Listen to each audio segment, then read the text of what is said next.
What's up, everybody? Welcome back to another day. Headed to look at a 2019 Chevy Spark.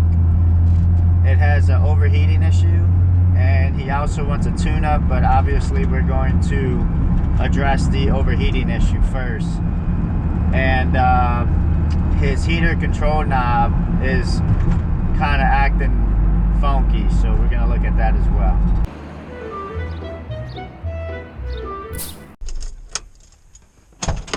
Right, we're here.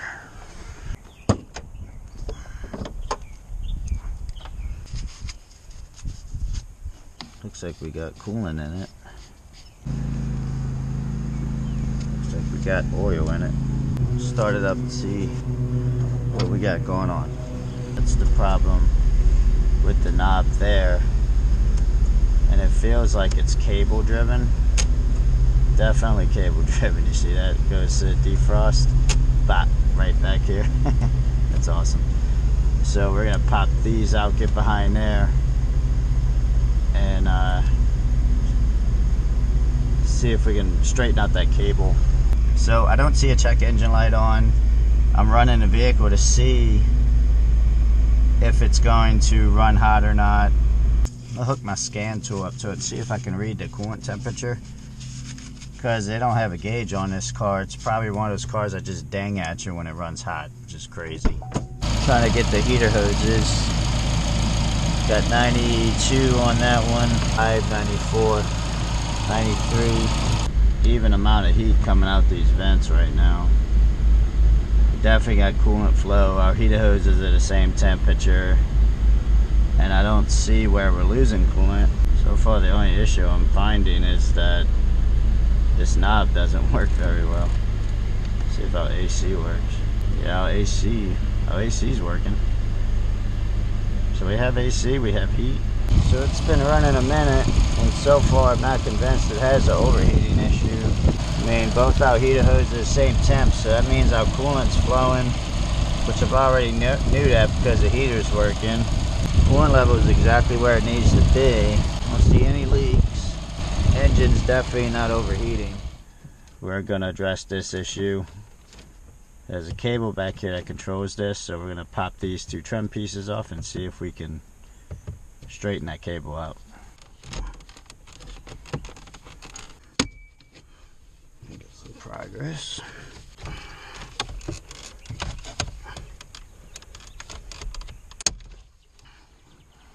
Yeah, you can see that easily clips out.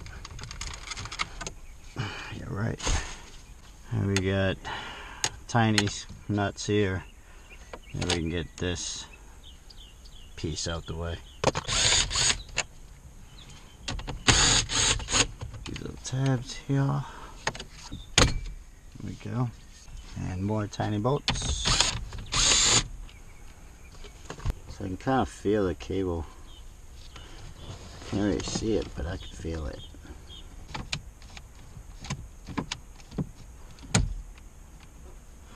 I was hoping we could straighten it out, but I just can't. It's just not working.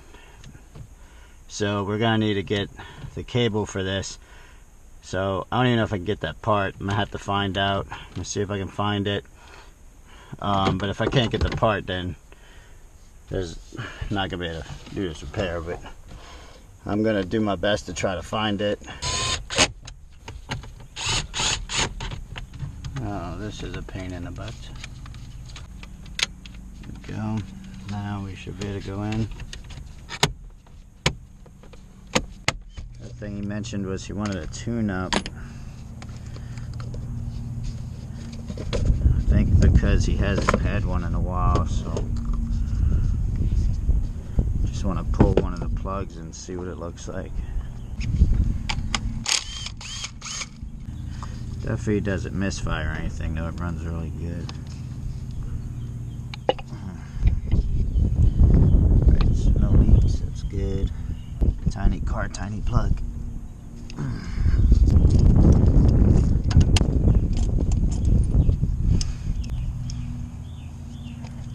To be honest, the plugs don't look that bad. I think I'll see what he wants to do if he winds up wanting to do it still. because of mileage, then we'll just go ahead and do it to customer request. All right, get a quote. All right, so here's what I found out from the client. The overheating issue, it happened like once, and it was when like we had this bizarre snowstorm out here. So I'm thinking maybe the thermostat stuck on them because it was extremely cold.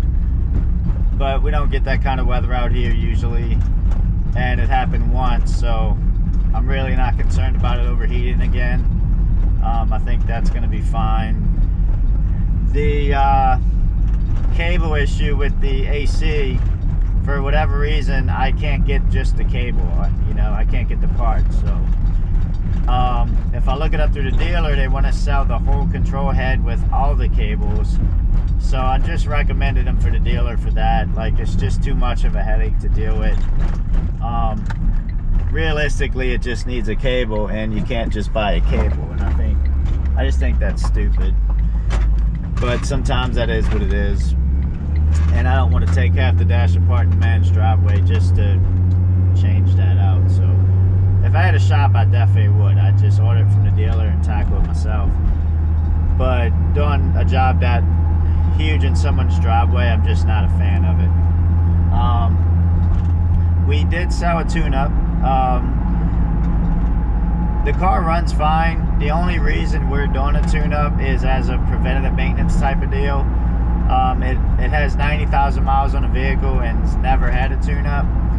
So we're gonna basically just be throwing plugs in it and as a preventative maintenance deal, and that's how we're gonna be doing in this one. So I just put in the order for the plugs. I'm gonna grab lunch, pick the plugs up, and then I'm gonna be heading back and we're gonna throw the plugs in. This, gonna need a 10, 14,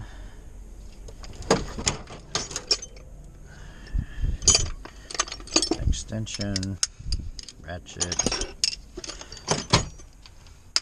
and spark plugs.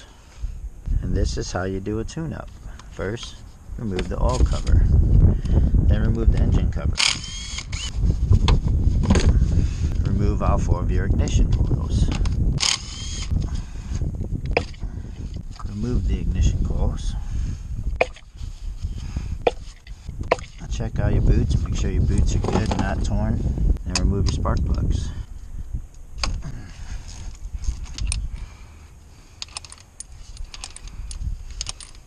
Now these plugs are pre-gapped to the factory spec, so you don't have to do anything with the gaps on these. All we have to do is install them. I do like to check and just make sure the porcelain's not damaged on the plugs, or it's not smashed. Do recommend that though. You install a plug with a damaged porcelain, even though the hairline crack, it will misfire. Ask me how I know. Gonna reinstall ignition coils.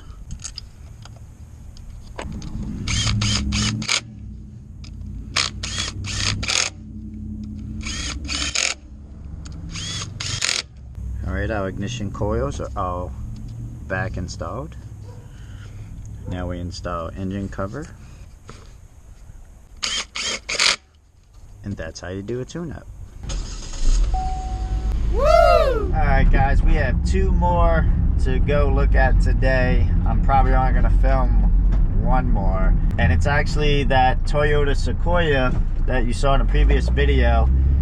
And I don't know if you've seen the video, but if you haven't, we basically went there to do 2 front tires and bleed the brake system. Well, while we were bleeding the brake system, we realized it had a leaking brake line.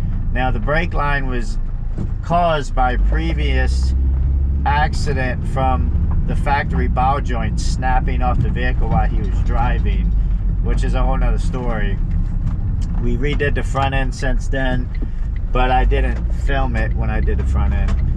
So the truck's been off the road for a while. We've been repairing this truck in stages, and all we have left to do, hopefully, is go pop this brake line on and bleed that caliper.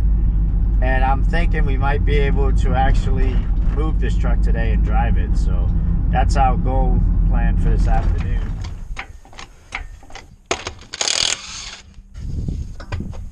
And here is our leaking brake line right here. So just gotta switch this guy out and then bleed it. And here's our brand new Toyota brake line right here. Get this with a little PB blaster. It's funny how like the simplest job can easily just be a nightmare. Come on. Gotcha. Alrighty. Gonna fight me the whole way, I guess. Got a brand new line.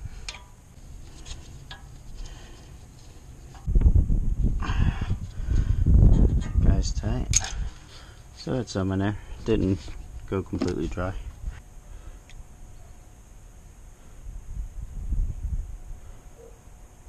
Alright, let's give the brakes a pump. Now we got fluid dripping out of our bleeder screw now. I said I switched to my phone because both my GoPros died for some weird, stupid reason, but basically we're bleeding this. And we're bleeding the brake system for this caliper now, so starting to get a pedal now, so we're just about there. All right, and that's how you bleed a brake system. Right, so he just took the vehicle for a ride. So far everything's working really good. So I'm just waiting on him to get back just to confirm everything's good. It really sucks that my camera's died. I wanted to get the last part of it on film, but I'm probably gonna have to invest in more GoPros. Honestly, I've never had this issue. Like, both my cameras are completely dead, which sucks. But regardless, the vehicle's finally back on the road. It's been sitting a while. It's nice to see it roll out the driveway. It really is. I'm happy for the customer as well. So I'm just waiting on him to return, and then we're gonna get out of here. Alright guys, so that's gonna wrap this one up. Sorry my camera's died. I tried to film as much as I could with my cell phone. I'm actually filming with my cell phone now, that's why it looks different. But the vehicle's finally on the road. That Toyota's finally revived. So I'm happy, the client's happy. All we need to do is go back later. He wants to get the rear brake pads done, so we'll be scheduling that in the future. But for now, thank you guys for watching. Thank you for your support, and I will see you next time.